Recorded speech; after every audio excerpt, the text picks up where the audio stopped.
Hi, soulful beings. Welcome to Sitting with Ourselves. This podcast space is for the deep discussions and reflections on many different aspects and areas about life and ourselves. From psychology, mental health and well-being, to philosophy, life theories and concepts, and topics related to our society and beyond our world on Earth, we'll have conscious conversations with thought-provoking perspectives.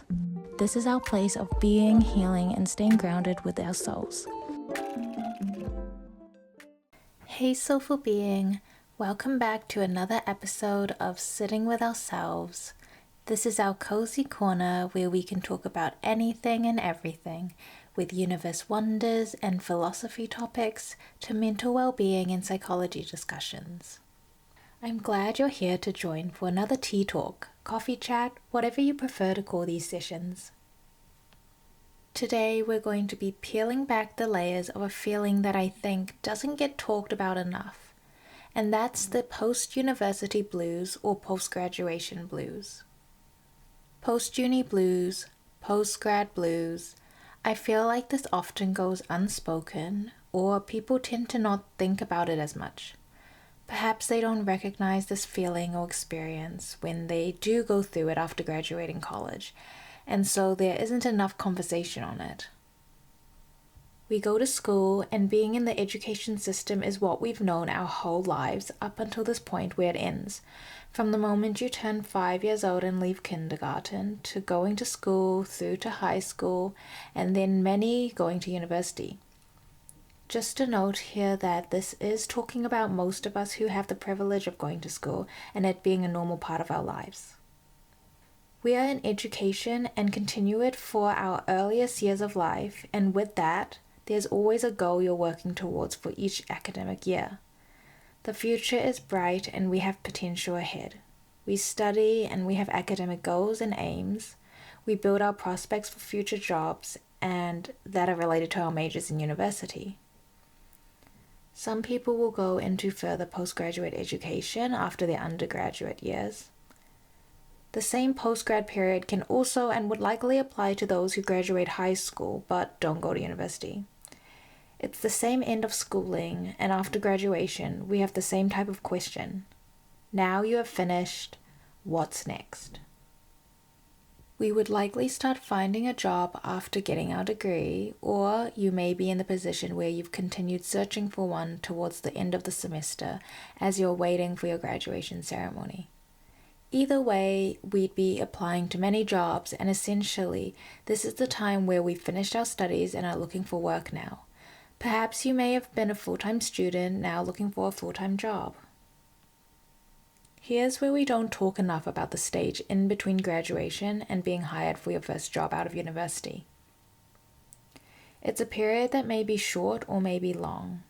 It can be a period of uncertainty and change, not knowing what to do with your life now, wondering what you could do in the next few years, or contemplating the rest of your life.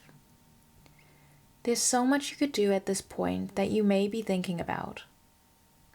Looking for a job is also a full-time job, when we have to apply to many roles with hopes of getting an interview and the job we would like, while also facing many rejections, given the number of people applying to a role that only needs one person is extremely high most times. That is also a whole conversation to speak about too, but let's roll it back to the postgrad period. In that time, after being in school your whole life, you now have to face the real world, where you make your own goals and what to work towards, personally and professionally. You make your own choices for the rest of your life now, so now what? There's pressure to find a job, there's the job hunt process, there's questioning and considering whether you should go back to uni and do postgraduate studies, like getting your master's degree. There's so much you can do on this path of your life, and there's no right way. It's up to you how you live from now on. When I graduated uni and this post-graduation time loomed over me, I had recognized and noticed this feeling, but I just couldn't describe or pinpoint exactly what it was. And then I searched online and came across a few talks about it on a YouTube video or two. When there's a label to a feeling and experience, it makes it easier to understand and process. It's like that name it to tame it phrase. I remember watching one video about the post-uni grad blues and could relate so much. It was comforting to know I wasn't the only one experiencing this feeling, and I also now had a label or name to call what this experience and this point in my life was. So, I want to talk about this with you today and let you know that if you've graduated university or college/high school and are feeling and experiencing these feelings in the period after our education is finished, in between the time where we're looking to find work or a graduate role, or if you've entered the workforce where you've now started working in the quote, real world of your early career days, you are not alone in this. Let's understand more on what this is, what it encompasses, why this happens, and have some thoughts about ways we can navigate and process this transitional time in our lives. Firstly, let's delve into what it means to feel this way. Post-university blues or depression, also known as post-graduation blues or depression, is a form of situational sadness or anxiety that many recent graduates experience. It often stems from the sudden loss of structure, community, and identity that university provides. Without the clear goals of classes, exams, and graduation, many of us who are young adults would probably feel adrift, unsure of the next steps to take, and overwhelmed by the pressure to have our lives figured out. You'll know this feeling. It's like a strange, heavy cloud that settles in after you toss your cap in the air, get your degree, and step into the real world. It's that sudden shift from the structured, goal-oriented life of a student to the open-ended, sometimes unsettling reality of adulthood. I want to emphasize again and say this to you. If you've graduated recently, and this recent could mean to be even up to a few years after graduation, and you feel this lingering sadness, confusion, or even a sense of loss, you are not alone, I promise. This experience is more common than we often acknowledge. So why does this happen? For years, schooling through to university has given us a clear purpose. There are terms or semesters, assignments and exams. There's a rhythm to life, a routine and a schedule we follow. Even the stress felt familiar. But after graduation, that structure evaporates. Suddenly, there's no clear roadmap, and the way our days are shaped and how the week looks change. You might be looking for a job, starting one you're unsure about, or even questioning if you have chosen the right field of work. You may feel you have no idea what you're doing with your life at all, or what you truly want to do. Some people have compared post-university blues to a kind of withdrawal. I remember coming across a short video and reading a comment where someone had described or labeled this feeling as university withdrawal. I read that and instantly felt a sense of recognition in this association or comparison to describe it as. Another moment of name it to tame it for helping to understand this feeling. I thought that they had just said exactly what many of us must have been feeling in this other way or sense. Something more known in what withdrawal means, and then relating that to how it feels when you leave university. This label on this feeling made sense to me, and it felt something like realizing, oh, so this is what it's kind of like. Something similar to the description or idea of, quote, withdrawal symptoms, where you're missing the uni life and you miss what it felt like to be a student, and you have this future ahead of you to look forward to, while studying and having a routine that naturally had a goal, an aim, and a focus. This comparison of post-uni blues as a withdrawal feeling, let's break it down. Withdrawal refers to the physical and emotional symptoms someone experiences when they stop engaging in something that their mind or body has grown accustomed to, like a routine, substance, or even a lifestyle. When you leave university, you're not just leaving behind lectures and exams. You're stepping away from a whole ecosystem of purpose, social interactions, and predictability. The symptoms of this withdrawal can show up as restlessness, sadness, lack of motivation, and even physical fatigue, mirroring the sense of loss and disorientation that many graduates feel. Now, let's talk about the job hunt for a moment, because this is also a huge part of post-university life and often amplifies these blues. Searching for a job after graduation can be a uniquely stressful experience. It's not just about sending out resumes or CVs, it's about facing rejections, waiting for replies that may never come, and feeling the weight of expectations from yourself and others. There's also the pressure to land something that feels worthy of your degree, which can make every unanswered application feel personal. I think time pressure can also be included in this process, where the uncertainty of when you'll succeed in getting a job after graduation and how long it will take also adds to the stress and pressure. The constant cycle of hope and disappointment can chip away at our confidence and make the post-grad fog even harder to shake. Psychologists often compare this to a form of situational depression, not clinical depression necessarily, but a feeling rooted in major life changes.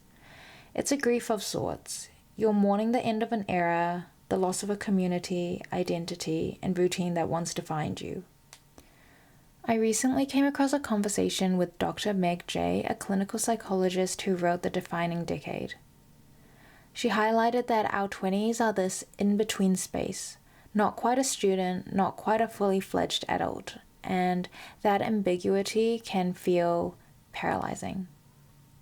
She says, and I'm paraphrasing here, we assume our 20s are a time to figure things out, but no one tells you how disorienting that process actually feels. Dr. Meg Jay also talks about the importance of identity capital, the skills, experiences, and relationships you build during your 20s that shape who you are. It's not about having it all figured out, but about making small, intentional choices that help you move forward.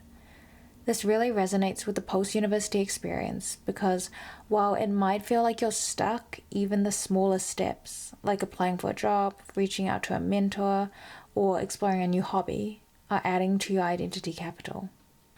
I also want to add a few more thoughts here. Post-university blues can often carry this hidden layer of guilt.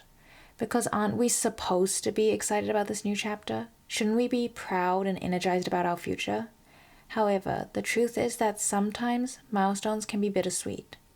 Yes, you accomplished something incredible, but it also means saying goodbye to a version of yourself. The student, the friend in a bustling campus, the person with a predictable routine. And the pressure to figure it all out, land the dream job, move to the perfect city, start ticking off life goals, only makes it harder. How do we navigate this? What are some ways we can process and sit with these feelings, the experience of this time, and move forward? Here are a few tips we can share and help ourselves with a bit. 1. Acknowledge the grief here. It's okay to mourn the end of your university years. It's normal and your emotions are always valid. Sit with these feelings without judgment. 2. Redefine success. Your path won't always be linear. Take small steps, learning new skills, networking, or just exploring interests without pressure. Think about what success looks like for you. Maybe you can list out what it means for you, and let's redefine what we think it should look like based on other people's expectations or what we've been taught. Know that you're doing your best every step of the way with what you know at this moment in time. 3. Stay connected. Loneliness often fuels post-graduation university sadness. Rebuild and prioritize some more on community, whether through hobbies, work, or online spaces where others share their journeys. Make some time to meet up with your friends, and you can also open up and talk to them about these feelings. If they're going through the same time period as you, maybe they're also feeling the same way. You're never a burden, and sharing the pain lessens it, as they say. And in times of joy, like moments with friends, happiness is doubled. 4. Celebrate the small wins. Found a job posting you're excited about, or sent a difficult email? Recognize these as progress, because they are. Be proud of yourself for all your efforts and the small accomplishments, because the small wins are not really all that small actually. Other people have shared their experiences with post-university blues, and these short, heartfelt stories may resonate with you. I could relate and empathize with these. Here are 2 stories. I graduated last year and felt completely lost. My friends moved away and suddenly I wasn't the English major anymore. I didn't know who I was without school. It took time, but I started volunteering at a local bookshop and slowly built a new routine. It's still hard, but I feel more like myself every day. Another person shares, no one warned me about how lonely post-grad life could be. I went from seeing my friends daily to barely texting them once a week. I joined a recreational soccer team just to have something to look forward to. And honestly, it's been a game changer. Hearing these stories reminds us that we're not alone in this. There's a silent community of us all figuring out this next step, one small move at a time. I'd like to end this episode with some questions of reflection and a moment to sit with ourselves and in this stage and period of life following this conversation.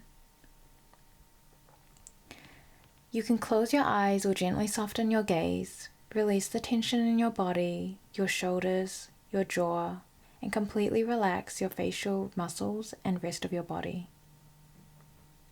Take a deep breath in and out. Let's think about the version of yourself who walked across the graduation stage. You've officially completed your degree and have now received it. What did that version of you hope for at the time?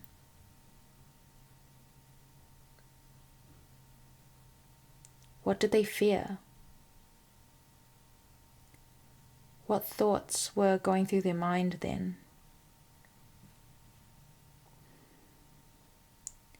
Now let's gently shift our focus to the present, in the here and now. What's one small thing, no matter how tiny you think it is, that you've done since graduation that you're proud of? It could be applying for a job, reaching out to an old friend, or even just getting through a tough day. Hold that feeling. Remind yourself that growth doesn't have to be loud. Sometimes it's a quiet, steady thing. If you feel comfortable, I encourage you to write down your thoughts. Expressing yourself in a place that feels safe to you and just letting out your feelings and thoughts in some way or form can make a difference and help. It's a form of catharsis. Here are some more self-reflective questions that can be journaling prompts, something to think about and write down on some paper right now, or just reflect at this time while listening. What are you mourning about post-grad life? And what's one thing, just one, that you're excited to explore moving forward? Hopefully these questions will allow you to think a bit more deeper and self-reflect about this time period in your life and the past versions of yourself as well as the current version of yourself in this moment right now. If you're in your 20s, standing at this confusing crossroad, know this. It's okay to not have it all figured out.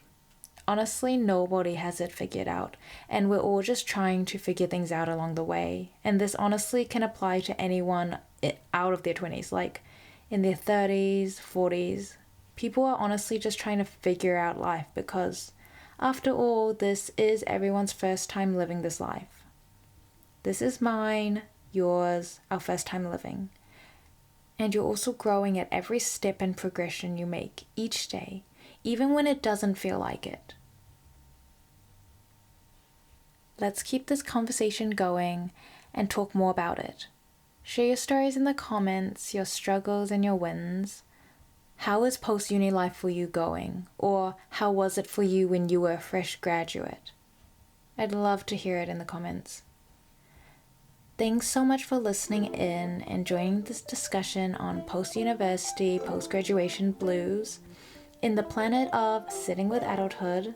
If today's episode resonated with you, share it with someone who might need this gentle reminder too. We're all in this experience of life together, even if our journeys are different. Let's connect and support one another. Thank you for being here always. Until next time, take care of your mind, heart, and soul in your beautiful human life. I'll see you next time in the next episode. Bye.